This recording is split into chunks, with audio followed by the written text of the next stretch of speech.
Biology के महान प्रवक्ता एस के सर की क्लास ज्वाइन करने के लिए हमारे यूट्यूब चैनल को सब्सक्राइब करें। बच्चों, सुप्रभात। पुनः हम लोग यूट्यूब चैनल में आपको तहे दिल से स्वागत एवं अभिनंदन करता हूं। देखिए प्यारे बच्चों, हम लोग सरकार के महामारी के अनुसार कोविड-19 की वजह से ऑफलाइन क्लास का अध्ययन नहीं करा पा रहे हैं। फिर भी सरकार के प्रावधान के अनुसार हम लोग ऑनलाइन क्लास के माध्यम से आप लोगों को अध्ययन के प्रति सचेत हुए हैं या करा रहे हैं। देखिए प्यारे बच्चों, हम लोग अभी तक मेंडल के अनुवांशिकता संबंधित नियमों का अध्ययन कर रहे थे, जिसमें से आपको क्रमानुसार बारी बारी से तीनों नियमों का अध्ययन करा दिया गया है। पहला नियम आपको बताया गया है कि मेंडल का प्रभाविता का नियम होता है, जिसे हम लोग लॉ ऑफ डोमिनेंस कहते हैं।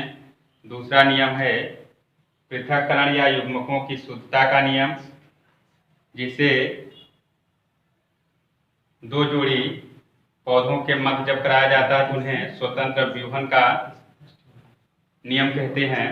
देखिए प्यारे बच्चों, एक बार फिर से मेंडल के तीन नियमों को, पहला है प्रभाविता का नियम, दूसरा है पृथक्करण या युग्मकों की शुद्धता का नियम, तीसरा है स्वतंत्र व्यूहन का नियम।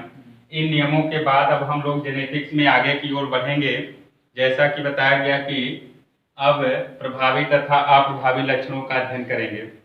प्रभावी और अप्रभावी लक्षण हैं क्या, उसके बाद एक संकर संकरण, जिसे हम लोग मोनोहाइब्रिड क्रॉस कहते हैं, ये लिखा गया है। फिर इसके बाद डाई हाइब्रिड क्रॉस, उसके बाद टेस्ट क्रॉस और बाई क्रॉस का अध्ययन करेंगे। तो देखिए प्यारे बच्चों, प्रभावी और अप्रभावी क्या है। प्रभावी तथा अप्रभावी, डोमिनेंस एंड रेसेसिव कैरेक्टर। आपको बताया गया कि प्रभावी और अप्रभावी होते क्या हैं। जब एक जोड़ी, देख रहे हैं सभी लोग, जब एक जोड़ी विपरीत किंतु शुद्ध लक्षणों वाले लंबे एवं बौने पौधों के मध्य संकरण कराया जाता है, प्रथम पीढ़ी में, यानी F1 पीढ़ी आप कह सकते हैं, प्रथम पीढ़ी या F1 पीढ़ी में प्रदर्शित होने वाले लक्षण प्रभावी और जो लक्षण छिपे होते हैं उन्हें अप्रभावी लक्षण कहते हैं या अप्रभावी लक्षण कहलाते हैं। जैसे आपको एग्जाम्पल के माध्यम से यहाँ पे हम फिर से बता देते हैं। कैपिटल टीटी आप देख रहे हैं, ये लंबे पौधे का जीन होता है, और जो स्मॉल टीटी होता है यह बौने पौधे का जीन होता है। जब इनके मध्य हाइब्रिडाइजेशन की क्रिया होती है तो जो F1 पीढ़ी या प्रथम संतानी पीढ़ी हम लोग कहें या F1 पीढ़ी कहते हैं, इन पीढ़ी में अगर देखा जाए तो जो लक्षण परिलक्षित होता है या प्रकट होता है वह अपने जीन्स के लिए शुद्ध नहीं होता, बल्कि हाइब्रिड होता है, संकर होता है। क्यों होता है? क्योंकि इसमें कैपिटल टी डोमिनेंस होता है और स्मॉल टी डोमिनेंस नहीं हो पाता है, इसलिए वह बौने पौधे से बड़ा और लंबे पौधे से कुछ छोटा होता है, अर्थात ऐसे पौधे को संकर लंबे पौधे कहते हैं। अब इसमें देखा गया कैपिटल टी क्या है, प्रबल होने के कारण कौन सा लक्षण शो करेगा, डोमिनेंस लक्षण को, अर्थात प्रभावी लक्षण को, और जो कैपिटल टी के साथ छिपा हुआ लक्षण है यह प्रबल नहीं हो पाता, इसीलिए इसे हम कौन सा लक्षण बोलेंगे, रेसेसिव लक्षण बोलेंगे, या आप कह सकते हैं अप्रभावी लक्षण कहते हैं। एक बार फिर प्रभावी तथा अप्रभावी देख लें। जब एक जोड़ी विपरीत किंतु शुद्ध लक्षणों वाले लंबे एवं बौने पौधों के मध्य संकरण कराया जाता है या हाइब्रिडाइजेशन की जब क्रिया होती है, प्रथम संतानी पीढ़ी में परिलक्षित होने वाले या प्रकट होने वाले या प्रदर्शित होने वाले लक्षण प्रभावी तथा जो उसके साथ छिपे हुए लक्षण होते हैं उन्हें अप्रभावी लक्षण या अप्रभावी कहलाते हैं। आ गया होगा समझ प्यारे बच्चों। अब इसके बाद एक संकर संकरण देख लें। एक संकर संकरण को मोनोहाइब्रिड क्रॉस कहते हैं। क्या कहते हैं? Monohybrid cross. तो मोनोहाइब्रिड क्रॉस में बहुत ज्यादा आपको सोचना नहीं है, न इसमें ज्यादा समझने की जरूरत है, बहुत सरल नियम है ये तीनों। तो आप कह सकते हैं एक संकर संकरण और द्विसंकर संकरण। द्विसंकर संकरण में दो जोड़ी लेना है और एक संकर संकरण में केवल एक जोड़ी लेना है, यही इसमें अंतर है। देखिए प्यारे बच्चों, अब मोनोहाइब्रिड क्रॉस क्या है, इसमें लिखा गया है कि जब एक जोड़ी लक्षणों को ध्यान में रखकर, यानी एक जोड़ी का मतलब आप समझ गए होंगे लंबे व बौने, तो आप कहेंगे जब एक जोड़ी लक्षणों को ध्यान में रखकर नर व मादा यानी मेल प्लांट और फीमेल प्लांट आप कह सकते हैं, या आप कह सकते हैं लंबे व बौने पौधों के मध्य जब संकरण कराया जाता है तो उसे एक संकर संकरण या मोनोहाइब्रिड क्रॉस कहते हैं।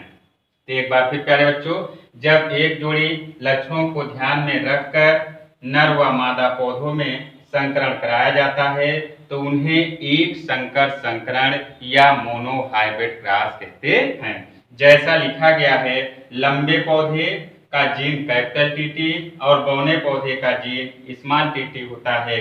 इन दोनों पौधों के मध्य जब हम लोग हाइब्रिडाइजेशन अर्थात संकरण क्रिया कराते हैं तो F1 पीढ़ी जो विकसित होती है उन्हें हम प्रथम संतानी पीढ़ी या F1 पीढ़ी, और जो लक्षण परिलक्षित होते हैं वह संकर लंबे पौधे होंगे। ऐसे नियम में अगर देखा जाए केवल एक जोड़ी लिया गया है, इस नियम के आधार पर इसे हम लोग मोनोहाइब्रिड क्रॉस या एक संकर संकरण कहते हैं। आ गया होगा समझ में प्यारे बच्चों। अब देखिए द्विसंकर संकरण क्या है, dihybrid cross. Dihybrid cross में आपको अगर एक नियम याद है तो दोनों नियम आप आसानी से लिख सकते हैं या दोनों की परिभाषाएं अच्छे से आप स्पष्ट कर सकते हैं। जैसा कि बताया गया, जब दो जोड़ी, उसमें कितना लिया गया था, केवल एक जोड़ी, इसमें दो जोड़ी, तो आप कह सकते हैं जब दो जोड़ी लक्षणों को ध्यान में रखकर, यानी जब दो जोड़ी पीला गोल व हरा झुर्रीदार बीजों को ध्यान में रखकर किया गया संकरण ही आप कह सकते हैं डाई हाइब्रिड क्रॉस होता है या द्विसंकर संकरण कहलाता है। इसमें इसकी परिभाषा लिखी गई है, जब दो जोड़ी लक्षणों को ध्यान में रखकर नर व मादा पौधों में हाइब्रिडाइजेशन अर्थात संकरण कराया जाता है तो उन्हें द्विसंकर संकरण कहते हैं। क्या कहते हैं, द्विसंकर संकरण कहते हैं। जैसे पीला गोल का जीन आपको बताया गया है, पीला के लिए कैपिटल YY और गोल के लिए कैपिटल RR, उसी प्रकार बताया गया हरा के लिए स्मॉल y और झुर्रीदार के लिए स्मॉल RR।